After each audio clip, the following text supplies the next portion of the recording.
Jangan lupa like, komen, dan subscribe channel YouTube TVRI Bengkulu. Dan jangan lupa nyalakan notifikasinya. Balik lagi di Opini, obrolan pagi ini masih dengan tema yang sama, yaitu kreatif dan juga berkreasi bersama dengan Mbak Nurul nih, konten kreator. Tapi emang kayaknya ya Mbak Nurul ya, kalau misalnya sekarang tuh anak-anak muda sudah mulai berlomba-lomba buat konten gitu ya. Emangnya semenjanjikan itu kah sampai orang-orang tuh sekarang tuh udah ke arah konten kreator semua kayaknya ya? Kayaknya tergantung ini ya, kayak apa? Jadi konten kreator itu kan memang sebenarnya gampang-gampang susah kan. Memang sangat menjanjikan ya menurutku. Padahal kayak baru beberapa lama ini sih, belum lama sih membuat konten itu sangat menjanjikan. Karena kan sekarang itu membuat konten itu kayak kita membuat konten, tapi kita juga bisa mempromosikan produk di dalam konten itu gitu. Jadi kayak bisa menghasilkan banget. Karena memang kayak sekarang itu kan banyak misalnya kita membuat konten tentang masak terus kayak bikin ini resepnya gitu. Nah sambil resep nanti kita promoin tuh barang-barang yang kita pakai apa, misalnya kayak secara tidak langsung. Iya, secara pancinya apa ya kayaknya bagus gitu loh. Jadi memang sangat menjanjikan kalau misalnya konten kreator sekarang tuh. Kenapa mereka kayak berlomba-lomba banget gimana caranya bisa banyak yang nonton, jumlah penontonnya tuh kayak berapa juta gitu, karena itu menghasilkan juga. Jadi kayak berpengaruh dengan income mereka. Misal mereka masukin kayak ke keranjangnya itu produk gitu loh. Jadi produk yang di dalam video itu tuh apa gitu loh. Jadi kayak menarik nih buat dibeli gitu. Jadi memang sangat menjanjikan ya menjadi konten kreator zaman sekarang. Dan menurutku menjadi konten kreator itu nggak harus yang masih single atau apa. Jadi kayak ibu rumah tangga pun bisa gitu menjadi konten kreator. Asalkan pintar-pintar bagi waktu ya kan ya. Harus pintar membagi waktu aja. Siapa tahu kan kegiatan rumah tangga bisa jadikan konten gitu kan ya. Semuanya sekarang.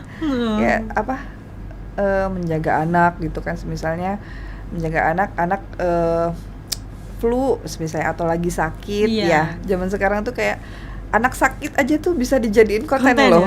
Iya, sampai anaknya misalnya lagi flu gitu kan, lagi meler semua gitu kan. Jadi kayak pakai vitamin ini nih gitu supaya anak bisa menjadi lebih sehat gitu loh.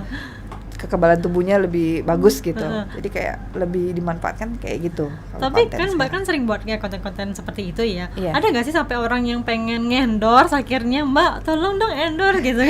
Iya, banyaknya kayak gitu. Jadi kayak endorse itu kalau saya kan di ibu anak ya. Jadi kayak, Mbak boleh nggak nih masih menyusui nggak? Kalau misalnya menyusui kan mungkin ada yang memberikan kayak susu gitu loh ya. Atau misalnya kalau ibu anak tuh atau tas gitu loh. Dan sekarang tuh banyak, kalau sekarang itu kalau ibu anak tuh kayak shampoo gitu, sabun mereka. Jadi kayak kita pun ada penghasilannya gitu loh, dari endorse juga, dari konten kreator juga ya. Ya walaupun endorse itu kayak ada juga yang hanya barter aja gitu loh. Kita kasih produk ini nih tapi di post ya bunda gitu loh di sosial medianya. Tapi ada juga yang mereka kayak kita mau brand ini misal mau di post dong gitu loh, berapa red cardnya gitu. Jadi kayak memang menghasilkan banget gitu di sosial media udah sekarang. Lama udah ada red cardnya ya, bener ya. Bener. Tapi red cardnya ya masih standar lah ya. Kalau kayak artis atau apa tuh kan dia memang bidangnya ya kayak gitu. Jadi memang udah beda aja. Kalau sebenarnya kayak gini kan yang penting ya ada rulesnya aja gitu. Kalau mau ini kayak gini nih, anaknya umurnya segini, biasanya mereka menanyakan itu sih. Sekarang tuh kan banyak juga tuh konten-konten kreator yang memang buat konten yang agak nyeleneh biar cepat naik gitu kan, biar cepat banyak penontonnya, viewersnya banyak gitu kan sebenarnya. Tapi kalau Mbak Sdik kadang-kadang melihat seperti itu nggak sih taktiknya kan? Itu sebenarnya kayak ya benar taktiknya. Jadi supaya gimana ya penontonnya biar banyak. Jadi sebenarnya udah ada bidang-bidangnya tuh. Kayak misalnya konten kreator baju-baju ya, mereka tuh bikin, aduh kenapa ya bajuku tuh kok yang ini suka sobek gitu. Iya. Jadi mereka buat yang unik kadang apaan sih gitu. Tapi kita lihat malah kan yang aneh-aneh kayak gitu malah kita lebih kayak penasaran Menghibur ya. gitu ya, Kayak penasaran. Terus kalau kayak ibu anak tuh biasanya mereka ya itu tadi kalau anaknya sakit gitu kan di videoin gitu. Akhirnya udah kayaknya bagus nih mam Iya. produknya gitu kan. Iya, akhirnya, oh iya ya bener ya gitu. Padahal kan ya kita nggak tahu ya. Iya. Cocok-cocokan juga kan sebenarnya. Tapi kalau Mbak Nurul sendiri ya selama buat konten nih, ya pernah nggak sih ngalamin kejadian lucu misalnya pas buat konten gitu? Pernah kayak misalnya nih bikin unboxing ya, kita beli produk apa misalkan di unboxing gitu kan, tiba-tiba mati lampu. Karena kan kalau produk itu biasanya saya sering ambilnya malam ya, jadi kayak butuh beberapa lampu. Oh iya. Tiba-tiba biar terang banget kan. iya, tiba-tiba mati itu kayak aduh, ya udah langsung moodnya hilang kadang. Iya. Itu yang PR banget, misalnya kita udah gimana tapi moodnya tiba-tiba hilang. Karena kalau pernah nggak sih lupa record misalnya, terus tiba-tiba Ya, mungkin buat konten di luar, tiba-tiba hujan misalnya. Yang lebih sering itu kan kalau buat video itu sering kayak dubbing ya, Iya. suara sendiri gitu ya. Yang lebih mengganggu tuh suara anak. Kadang dia lagi main atau apa gitu, dia suaranya tuh mengganggu, atau kadang hujan juga sih.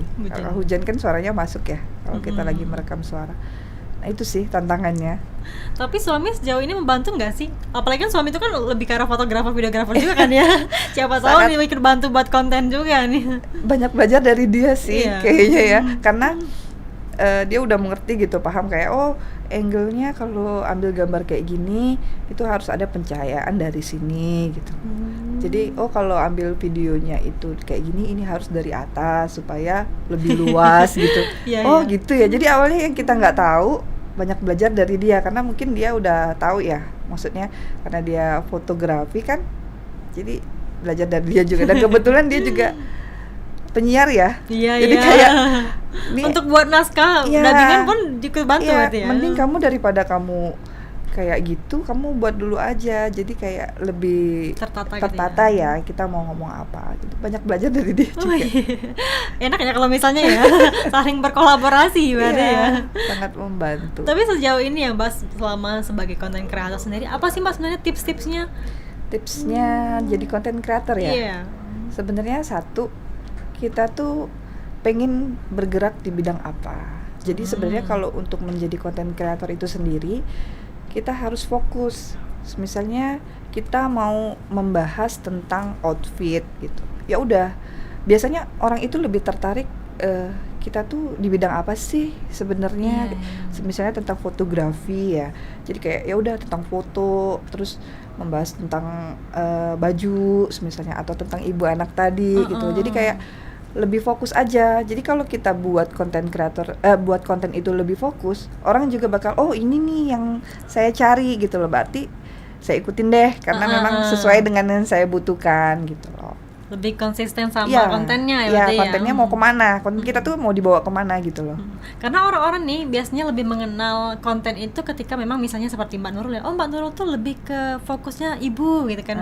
Jadi kalau misalnya tips-tipsnya untuk merawat anak lebih ke lihat konten Mbak Nurul. Betul, gitu kan. Orang tuh kan lebih familiarnya dengan konten yang kita tayangkan gitu kan. Benar. Atau misalnya outfit gitu kan, mau outfit ini nih, kalau mau lihat outfit tentang baju kebaya misalnya kesini gitu. Tapi lingkungan Mbak sendiri banyak nggak sih yang sebagai konten kreator gitu? Semenjak bergabung dari konten ini banyak ya, mungkin mereka iya nih si A juga bikin, saya juga suka sharing sama mereka gitu loh. Kan kita baru juga kan, jadi kayak mereka yang udah lama tuh apa sih tipsnya gitu loh. Kenapa ya suka menurun atau kadang tiba-tiba naik gitu kan. Jadi ya mereka tuh enak gitu loh. Jadi memang salah satu kayak grup gitu memang yang memang semuanya tuh konten. Jadi kita di sana tergabung di sana. Ya, jadi kalau misalnya ada apa gitu kita bagi tips di sana gitu loh. Jadi kayak sering sharing dan tukar pikiran aja. Ini kan buat konten kreator ini kan juga salah satunya untuk membranding diri ya Mbak. Betul. Ya, akan dikenal ya kan. Dampaknya ternyata Mbak rasakan sendiri? Sejauh ini ya. Jadi kayak dari bisnis aja nih ya, misalnya kalau bisnis kan Siopa, oke, itu berarti punya Mbak Nur. Jadi kayak orang, Mbak, saya pesen lewat Mbak aja ya gitu loh. Kalau kayak konten juga, oh ya si Mbak Ayu tuh kontennya membahas tentang anak sama ibu misalnya kan. Ya lebih kayak lebih mereka tuh bertanya kadang secara langsung aja gitu loh. Misalnya DM gitu, Mbak anakku tuh nggak mau makan, misalnya gitu kan. Baiknya dikasih vitamin apa ya? Kenapa sih anaknya lahap banget makannya gitu kan. Iya. Jadi kayak lebih sharing kayak gitu. Kadang-kadang ini juga konten-konten itu juga membuat motivasi ibu. Betul. Ya gitu kan, supaya memang merawat lebih anak tuh kayak gimana sih lebih tata baik. Caranya yang lebih baik gitu kan. Yang tadinya kayak ayo udahlah, jadi kalau buat konten itu kan kita harus tahu ya mau kemana. Nah itu lebih kayak ke anak, oh gini ya, jadi kita lebih banyak baca gitu loh. Jadi pengen tahu tuh, jadi kita lebih hati-hati juga kan, misalnya merawat anak dan lain-lain. Buat konten juga akhirnya lebih banyak tahu ya Mbak ya, hal-hal baru mungkin ya. Iya benar. Oke Mbak Nurul, kita jeda dulu nih ya, nanti kita bahas lagi terkait dengan tema kita yaitu kreatif dan juga berkreasi. Pemirsa, kami akan kembali setelah jeda pariwara berikut ini.